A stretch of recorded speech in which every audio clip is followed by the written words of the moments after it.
Zimbabwe adalah negara yang terkurung oleh daratan yang terletak di bagian selatan benua Afrika. Berbatasan langsung dengan Zambia di sebelah utara, Mozambik di sebelah timur, Afrika Selatan di sebelah selatan, dan Botswana di sebelah barat. Negara yang tidak memiliki laut ini memiliki luas sekitar 390 km persegi dengan jumlah penduduk sekitar 16 juta jiwa. Meraih kemerdekaan pada tahun 1980, negara ini mengalami masalah serius terkait inflasi tinggi yang telah berlangsung selama beberapa dekade. Masalah ini secara signifikan diperburuk oleh sejumlah faktor internal dan eksternal, mulai dari kebijakan pemerintah yang kontroversial hingga tekanan ekonomi global. Inflasi di Zimbabwe mencapai puncaknya pada akhir tahun 2000-an dan awal 2010-an. Angka inflasi tahunan mencapai tingkat yang sulit dipercaya, bahkan mencapai angka lebih dari miliaran persen per tahun. Dalam kondisi seperti itu, mata uang lokal dolar Zimbabwe menjadi tidak berarti secara praktis. Warga Zimbabwe harus membayar harga yang sangat tinggi untuk barang-barang sehari-hari, dan kehidupan ekonomi menjadi sangat sulit bagi banyak orang.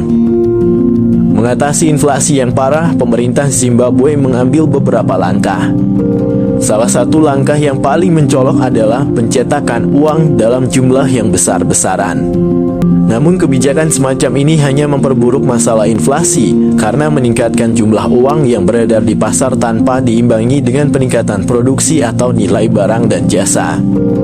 Tahun 2009, pemerintah Zimbabwe bahkan menghapuskan mata uang Zimbabwe dan menggantinya dengan mata uang asing, seperti dolar Amerika Serikat, rand Afrika Selatan, dan mata uang lainnya sebagai upaya untuk meredakan inflasi yang merajalela.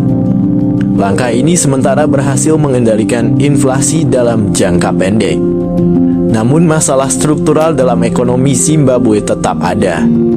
Selain itu, pemerintah juga mencoba untuk meningkatkan produksi pertanian dan industri dalam negeri untuk mengurangi ketergantungan pada impor. Namun upaya ini seringkali terkendala oleh kebijakan yang tidak efektif, korupsi, dan ketidakstabilan politik yang masih merajalela di Zimbabwe. Meskipun situasinya telah membaik sedikit dalam beberapa tahun terakhir, inflasi masih menjadi masalah serius di Zimbabwe. Pemerintah terus berjuang untuk menemukan solusi jangka panjang yang efektif untuk mengatasi masalah inflasi dan memulihkan stabilitas ekonomi. Upaya-upaya ini termasuk reformasi ekonomi yang lebih luas, peningkatan transparansi dan akuntabilitas, serta promosi investasi asing untuk mendorong pertumbuhan ekonomi yang berkelanjutan. Namun proses pemulihan yang sebenarnya kemungkinan akan membutuhkan waktu yang lama dan melibatkan kerja keras serta kerjasama dari semua pihak yang terlibat.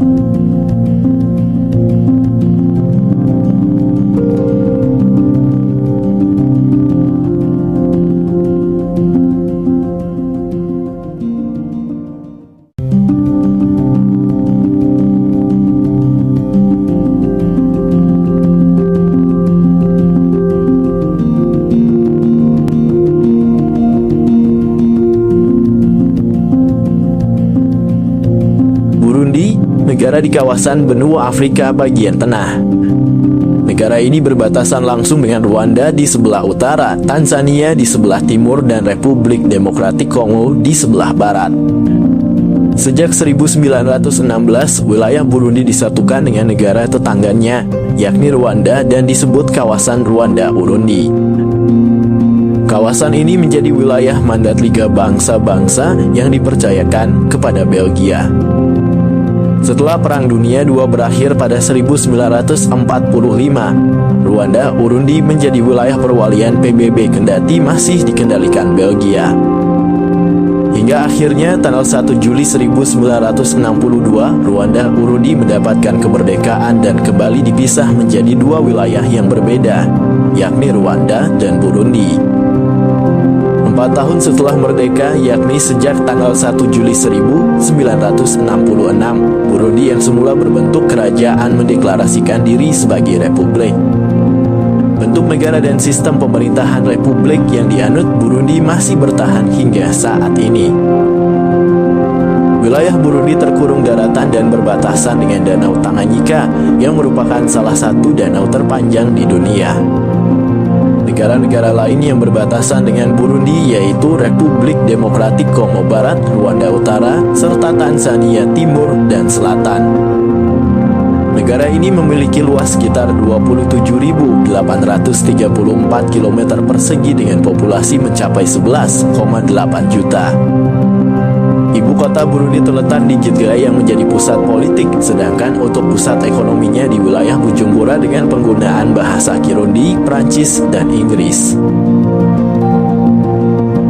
Meski sudah 6 dekade lebih mendapatkan kemerdekaannya, negara Burundi masih berada dalam daftar negara miskin, bahkan negara termiskin di dunia. Berdasarkan data Global Finance Magazine, Burundi berada di peringkat 2 sebagai negara termiskin di dunia setelah Sudan Selatan. 82% penduduknya memenuhi kebutuhan hidup hanya dengan uang sebesar 17.500 per hari. Masyarakat Burundi mengukur kekayaan mereka dengan berdasarkan kepemilikan sapi.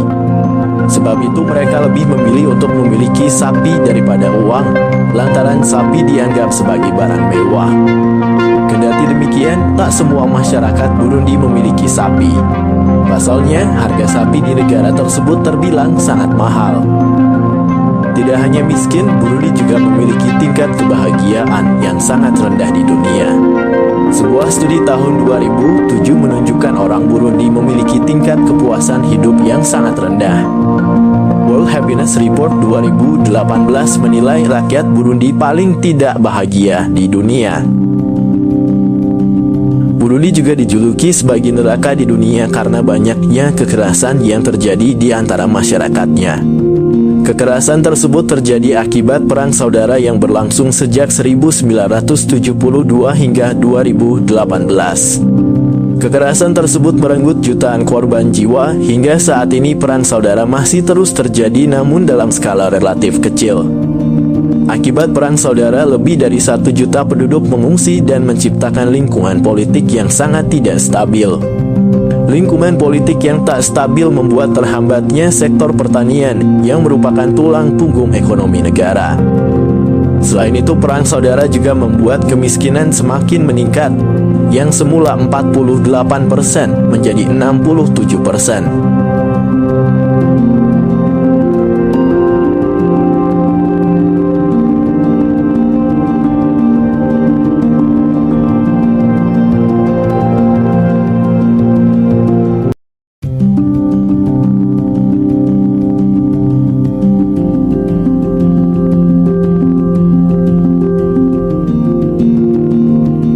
Djibouti adalah sebuah negara kecil yang terletak di tanduk Afrika. Negara ini berbatasan dengan Eritrea di utara, Ethiopia di barat dan selatan, dan Somalia di tenggara. Sedangkan di sebelah timur, negara ini berbatasan dengan Laut Merah dan Teluk Aden yang membuatnya memiliki posisi strategis di salah satu jalur pelayaran tersibuk di dunia. Djibouti dikenal karena cuacanya yang sangat ekstrim. Iklim di negara ini adalah iklim gurun tropis yang sangat panas dan kering. Suhu rata-rata harian bisa mencapai 30-40 derajat Celcius. Dan pada puncak musim panas, suhu dapat meningkat hingga 45 derajat Celcius. Curah hujan sangat sedikit dengan rata-rata hanya sekitar 130 mm per tahun, yang sebagian besar terjadi dalam bentuk hujan singkat namun deras. Djibouti memiliki luas wilayah sekitar 23.200 km persegi, menjadikannya salah satu negara terkecil di Afrika. Negara ini memiliki populasi yang beragam. Menurut data terbaru, jumlah penduduk Djibouti sekitar 1 juta jiwa. Penduduknya terdiri dari 2 kelompok etnis utama, yaitu Isa dan Afar, dengan beberapa minoritas dari Arab, Eropa, dan kelompok lainnya. Krisis air adalah salah satu masalah terbesar yang dihadapi Djibouti. Letak geografisnya yang berada di kawasan gurun membuat sumber air alami sangat langka. Negara ini tidak memiliki sungai besar atau danau yang signifikan dan sumber air utama adalah air tanah. Namun eksploitasi air tanah yang berlebihan telah menyebabkan penurunan kualitas air, dengan banyak sumur yang sekarang mengandung air payau. Mengatasi kekurangan air, Djibouti telah berinvestasi dalam teknologi desalinasi, yaitu proses mengubah air laut menjadi air tawar. Namun proses ini terbilang sangat mahal dan tidak sepenuhnya mencukupi kebutuhan seluruh penduduk. Akibat krisis air, akses terhadap air bersih sangat terbatas. Bahkan di beberapa daerah, mandi dianggap sebagai kemewahan. Banyak penduduk harus menempuh perjalanan yang panjang untuk mendapatkan air, seringkali dengan berjalan kaki berjam-jam ke sumber air terdekat. Kekurangan air juga berdampak pada kesehatan, pertanian, dan stabilitas sosial. Penyakit yang ditularkan melalui air menjadi masalah kesehatan yang serius. Sementara pertanian yang bergantung pada air terhambat mengakibatkan ketidakamanan pangan.